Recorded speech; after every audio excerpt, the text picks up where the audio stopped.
Hello everyone, कैसे हैं दोस्तों। आप लोगों का हमारे YouTube channel yes edu world में बहुत बहुत स्वागत है।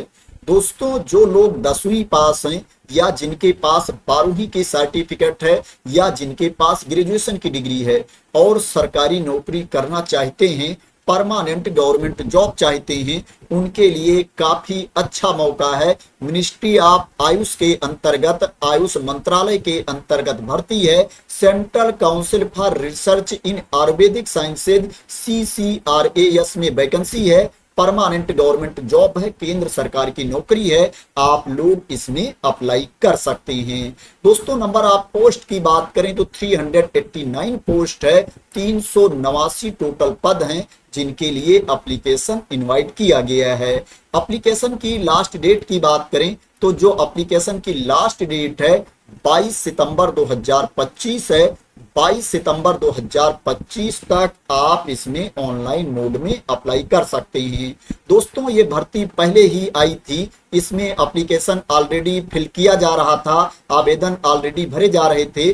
जो एप्लीकेशन की लास्ट डेट थी 31 अगस्त 2025 थी, लेकिन दोस्तों अब एप्लीकेशन की लास्ट डेट को आगे बढ़ा दिया गया है, 22 सितंबर 2025 कर दिया गया है।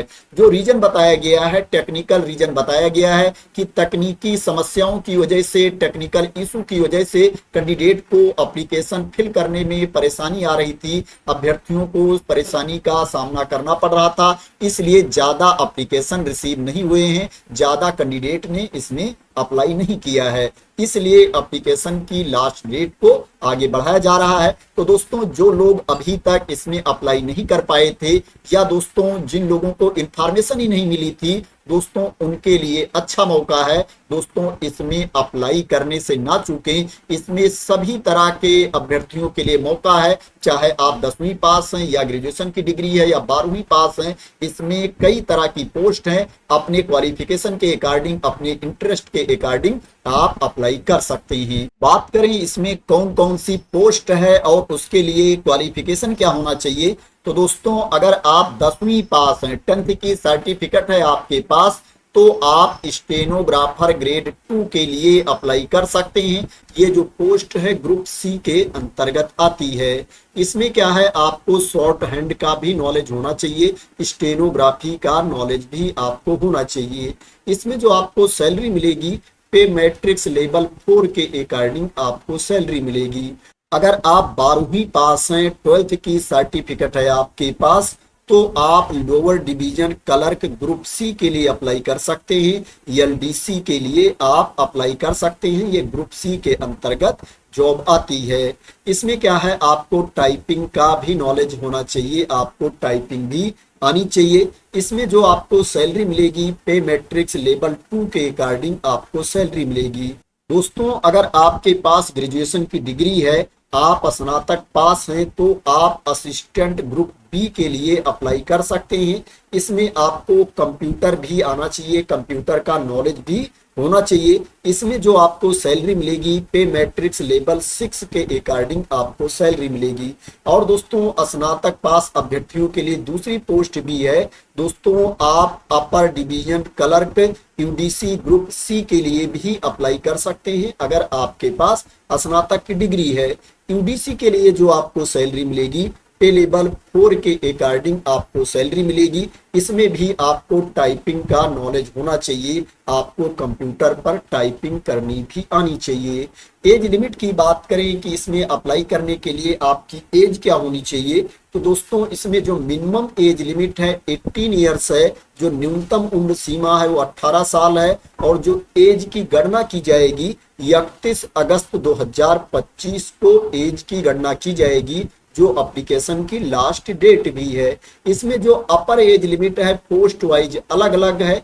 इसमें जो स्टेनो की पोस्ट है, LDC की पोस्ट है, UDC की पोस्ट है, उसके लिए जो अपर एज लिमिट है 27 ईयर्स है, 27 साल है। और जो असिस्टेंट की पोस्ट है उसके लिए जो अपर एज लिमिट है 30 ईयर्स है, 30 साल है। इसमें अपर एज लिमिट में छूट भी मिलेगी, जो छूट की क्राइटेरिया के अंतर्गत आते हैं। मैं उसको भी बता देता हूं कि किसको कितनी छूट मिलेगी। अगर आप एससी कैटेगरी के कैंडिडेट हैं, एसटी कैटेगरी के कैंडिडेट हैं, तो आपको अपर एज लिमिट में 5 इयर्स की छूट मिलेगी, 5 साल की छूट मिलेगी। और जो ओबीसी एनसीएल कैटेगरी के कैंडिडेट हैं उनको अपर एज लिमिट में 3 साल की छूट मिलेगी। और जो पीडब्ल्यूबीडी कैटेगरी के कैंडिडेट हैं, अनरिजर्व कैटेगरी में आते हैं, उनको अपर एज लिमिट में 10 साल की छूट मिलेगी। और जो पीडब्ल्यूबीडी एससी एसटी कैटेगरी के कैंडिडेट हैं उनको अपर एज लिमिट में 15 साल की छूट मिलेगी। पीडब्ल्यूबीडी ओबीसी कैटेगरी के कैंडिडेट को अपर एज लिमिट में 13 साल की छूट मिलेगी। और जो एक्स सर्विसमैन हैं उनको सर्विस ईयर्स प्लस 3 इयर्स की छूट मिलेगी अपर एज लिमिट में। तो ये एज में रिलैक्सेशन के बारे में इंफॉर्मेशन थी। बात करें इसमें आपका सिलेक्शन कैसे होगा। दोस्तों इसमें पहले आपका कंप्यूटर बेस्ड टेस्ट होगा, सीबीटी मोड में आपका एग्जाम होगा। उसमें ऑब्जेक्टिव टाइप के क्वेश्चंस आपसे पूछे जाएंगे, बहुविकल्पीय प्रश्न आपसे पूछे जाएंगे। जब कैंडिडेट एग्जाम क्वालिफाई कर ले जाएंगे सीबीटी मोड में, जब वो पास हो जाएंगे तो उसके बाद क्या है, कैंडिडेट को शॉर्टलिस्ट करके स्किल टेस्ट के लिए बुलाया जाएगा। दोस्तों पोस्ट वाइज स्किल टेस्ट अलग अलग होगा। अगर आप स्टेनोग्राफर के लिए अप्लाई कर रहे हैं तो आपका स्टेनोग्राफी का टेस्ट होगा, शॉर्ट हैंड का टेस्ट होगा। अगर आप लोअर डिवीजन क्लर्क के लिए अप्लाई कर रहे हैं तो आपका टाइपिंग का टेस्ट होगा। और दोस्तों जो अपर डिवीजन क्लर्क की पोस्ट है उसके लिए भी आपको टाइपिंग आनी चाहिए। दोस्तों जो आपकी टाइपिंग में स्पीड होनी चाहिए, हिंदी में आपकी स्पीड होनी चाहिए 30 वर्ड्स पर मिनट और इंग्लिश में आपकी जो स्पीड होनी चाहिए 35 वर्ड्स पर मिनट आपकी इंग्लिश में टाइपिंग स्पीड होनी चाहिए। दोस्तों आप किस लैंग्वेज में टाइपिंग टेस्ट देना चाहते हैं वो आपको चूज करना पड़ेगा, वो आपको सिलेक्ट करना पड़ेगा कि आप हिंदी में टाइपिंग टेस्ट देना चाहते हैं या इंग्लिश में टाइपिंग टेस्ट देना चाहते हैं। अगर आप सिलेक्ट नहीं करोगे तो ऑटोमेटिक आपको इंग्लिश में ही टाइपिंग टेस्ट देना पड़ेगा। और अगर आप सिलेक्ट कर लोगे तो जो लैंग्वेज आप सिलेक्ट करोगे उस लैंग्वेज में आपको टाइपिंग टेस्ट देना पड़ेगा। हिंदी और अंग्रेजी यहाँ पर 2 ऑप्शन है। दोस्तों बात करें इसमें कितने प्रश्न आपसे पूछे जाएंगे, उसके लिए आपको कितना मार्क्स मिलेगा, कितना टाइम दिया जाएगा, कहां कहां से प्रश्न पूछा जाएगा, सिलेबस क्या है, एग्जाम पैटर्न क्या है। तो दोस्तों जो नोटिफिकेशन वाली पीडीएफ है उसको मैं अपने टेलीग्राम चैनल पर डाल दूंगा, वहां से आप लोग नोटिफिकेशन वाली पीडीएफ को डाउनलोड कर लेना। और दोस्तों नोटिफिकेशन वाली पीडीएफ जब आप ओपन करोगे तो दोस्तों आपको पेज नंबर 17, 18 एंड 19 पर जाना है। पेज नंबर 17, 18 और 19 पर इंफॉर्मेशन दी गई है, जो पोस्ट मैंने बताया है उसके बारे में। दोस्तों मैं आप लोगों को दिखा देता हूं कि कहां पर इंफॉर्मेशन दी गई है और कितने प्रश्न आपसे पूछे जाएंगे। दोस्तों ये वाली पीडीएफ है। दोस्तों जब ये पीडीएफ आप ओपन कर लेंगे तो पेज नंबर 18 पर आप देखेंगे, यहाँ पर यूडीसी के बारे में इंफॉर्मेशन दी गई है। दोस्तों जो यूडीसी का टेस्ट होगा, पेपर होगा, ये टोटल 100 मार्क्स का होगा, 100 अंक का ये पेपर होगा। इसमें जनरल इंग्लिश से 30 क्वेश्चन पूछे जाएंगे, जनरल इंटेलिजेंस से 30 क्वेश्चंस पूछे जाएंगे, न्यूमेरिकल एप्टीट्यूड से 40 क्वेश्चंस पूछे जाएंगे और जनरल अवेयरनेस से 40 क्वेश्चंस पूछे जाएंगे, 40 प्रश्न पूछे जाएंगे। इसके बाद आप थोड़ा और नीचे जाएंगे तो यहाँ पर देखेंगे स्टेनोग्राफर ग्रेड 2 के बारे में इंफॉर्मेशन दी गई है। जो स्टेनोग्राफर ग्रेड 2 का एग्जाम होगा इसमें टोटल आपसे 100 प्रश्न पूछे जाएंगे, 100 क्वेश्चंस आपसे पूछे जाएंगे। उसके लिए आपको 100 मार्क्स मिलेगा। इसमें जनरल इंग्लिश से 25 क्वेश्चंस पूछे जाएंगे, जनरल इंटेलिजेंस से 25 क्वेश्चंस पूछे जाएंगे और न्यूमेरिकल एप्टीट्यूड से 25 क्वेश्चंस पूछे जाएंगे, जनरल अवेयरनेस से 25 क्वेश्चंस पूछे जाएंगे। टोटल 100 प्रश्न पूछे जाएंगे। एलडीसी की बात करें तो इसमें भी आपसे टोटल 100 प्रश्न पूछे जाएंगे, 100 क्वेश्चंस पूछे जाएंगे और उसके लिए जो आपको अंक दिया जाएगा 100 मार्क्स आपको दिया जाएगा।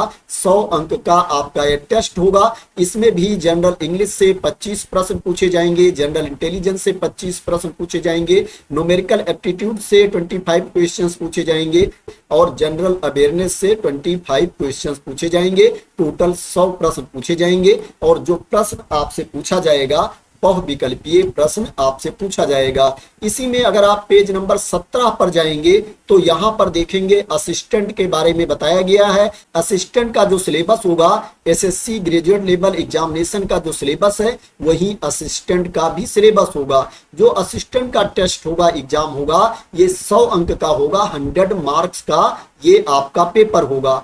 बात करें इसमें आपको टाइम कितना दिया जाएगा, तो जो आपका कंप्यूटर बेस्ड टेस्ट होगा, एग्जाम होगा, इसमें आपको 90 मिनट्स का टाइम दिया जाएगा, 90 मिनट का टाइम आपको दिया जाएगा। यहाँ पर इंफॉर्मेशन दी गई है, आप देख सकते हो। जो पीडब्ल्यूबीडी कैटेगरी के कैंडिडेट हैं उनको ज्यादा टाइम दिया जाएगा, उनको 120 मिनट का टाइम दिया जाएगा। इसके अलावा जो कैंडिडेट हैं उनको 1.5 घंटे का टाइम दिया जाएगा ग्रुप बी वाली पोस्ट के लिए और ग्रुप सी वाली की पोस्ट के लिए।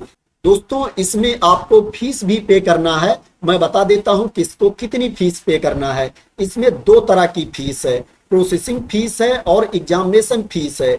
जो प्रोसेसिंग फीस है उसको सबको देना है और जो एग्जामिनेशन फीस है उसको सबको नहीं देना है। उसमें कुछ कैटेगरी के कैंडिडेट को छूट भी दी गई है। मैं बता देता हूं किसको छूट दी गई है और किसको छूट नहीं दी गई है। जो अनरिजर्व कैटेगरी के कैंडिडेट हैं, जनरल कैटेगरी के कैंडिडेट हैं और ओबीसी कैटेगरी के कैंडिडेट हैं, उनको एग्जामिनेशन फीस से छूट नहीं दी गई है। उनको प्रोसेसिंग फीस भी पे करना है और एग्जामिनेशन फीस भी पे करना है। अगर जनरल कैटेगरी के कैंडिडेट, ओबीसी कैटेगरी के कैंडिडेट ग्रुप बी की पोस्ट के लिए अप्लाई कर रहे हैं तो उनको 700 रुपए फीस पे करना है और अगर ग्रुप सी की पोस्ट के लिए अप्लाई कर रहे हैं तो उनको 300 रुपए फीस पे करना है। और जो एससी कैटेगरी के कैंडिडेट हैं, एसटी कैटेगरी के कैंडिडेट हैं, पीडब्ल्यूबीडी कैटेगरी के कैंडिडेट हैं, ईडब्ल्यूएस कैटेगरी के कैंडिडेट हैं या महिला अभ्यर्थी हैं या एक्स सर्विसमैन हैं, उनको एग्जामिनेशन फीस से छूट दी गई है। उनको ओनली प्रोसेसिंग फीस ही पे करना है। अगर ये कैंडिडेट ग्रुप बी की पोस्ट के लिए अप्लाई कर रहे हैं तो उनको जो प्रोसेसिंग फीस 200 रुपए है ये पे करना है। अगर ग्रुप सी के लिए अप्लाई कर रहे हैं तो 100 रुपए जो प्रोसेसिंग फीस है ये पे करना है। ये जो वैकेंसी है ऑल इंडिया लेवल पर वैकेंसी है। इसके जितने भी नेटवर्क हैं, जितने भी इंस्टीट्यूट हैं, वहां पर क्या है वैकेंसी है, वहां पर आपकी नियुक्ति हो सकती है। तो लोकेशन को लेकर के भी आपको कोई दिक्कत नहीं होगी।